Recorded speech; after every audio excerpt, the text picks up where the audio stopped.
This channel does not promote any violent, harmful, or illegal activities. All content provided by this channel is meant for an educational purpose only. আসন সমঝোতা নিয়ে কোনো যোগাযোগ হয়নি। আমরা চিঠি পাঠিয়েছি, সেই মর্মে রিকগনাইজ করেছে, মানে কি সেটা অ্যাকনলেজ করেছে চিঠিকে।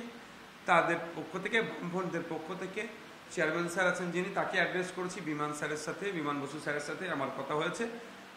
এই এখন তো আমি একটু ব্যস্ততার মধ্যে, স্যারেরা ব্যস্ততার মধ্যে। সর্বোপরি সিপিআইএম এর রাজ্য সম্পাদক এখন চীন সফরে আছেন, উনি এটা বললেন যে উনি ফিরুক। আর এই ফেস্টিভের এটা ব্যস্ততার মধ্যে আমিও আছি, ওনারা সবাই এখন একটু আছে, কারণ ফেস্টিভ মুডে সবাই যে যার মতোভাবে তারা উদযাপন করবে। তো এইটা কাটার পরেই আমরা বসবো। মানে বিমান বসু আপনাকে ফোন করেছিল? হ্যাঁ, ওনার সাথে আমার কথা হচ্ছে, উনি ফোন করেছিলেন। তো মানে আপনারা কি জোটের দিকে এগোচ্ছেন? আমরা তো চাই বিজেপি তৃণমূলের বাইরে যত সেকুলার প্র্যাকটিস করা দলগুলো আছে এক জায়গায় হোক, হয়ে বিজেপি আর তৃণমূলকে হারায়। তো সেক্ষেত্রে আমরা গতবার দেখেছিলাম যে আপনাদের আসন নিয়ে একটা সমস্যা হয়েছিল, কোনো কোনো জায়গায় আপনারাও প্রার্থী দিয়েছিলেন, আমরা লোকসভাতেও দেখেছি। সেই সমস্যাটাকে এবারে কাটিয়ে তোলা যাবে? আশা করছি হবে, কারণ লোকসভার পরে আমরা একটা নির্বাচন করেছি, উপনির্বাচন, বাই ইলেকশন করেছি। আমরা 6টাতে আমরা কন্টেস্ট করেছিলাম, মানে আমাদের যে জোট, সেখানে লিবারেশন ছিল, ফরওয়ার্ড ব্লক ছিল, আইএসএফ ছিল, সেখানে অবশ্য কংগ্রেস ছিল না, কংগ্রেস ছাড়া আমরা করেছিলাম।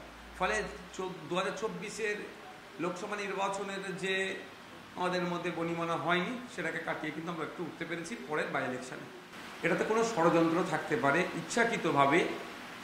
আপনার পাশে টেট পাস শিক্ষার্থীর সংখ্যা মাত্র 2%, 2.something%, প্রায় 98% ফেল করেছে। এটা হতে পারে, এটা আমি এটা একটা জায়গায় এসে দাঁড়াচ্ছে। যত ছেলে বাড়বে টেট, যেমন 2022-এর টেটে যারা আছে চাকরির জন্য আছে, আন্দোলন করছে, বাড়লে এরা লেটে চাকরি দেবে ইচ্ছাকৃতভাবে। ও যদি বেসিক পাস করে, তাহলে আন্দোলনটা বড় হবে, দানা বাঁধবে বড় আকারে।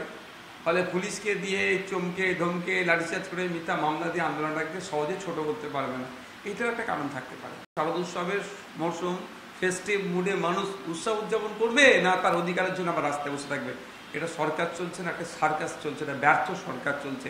এই ব্যর্থতার দায় ঢাকার জন্য শুধু 34 বছরের উদাহরণ নামে।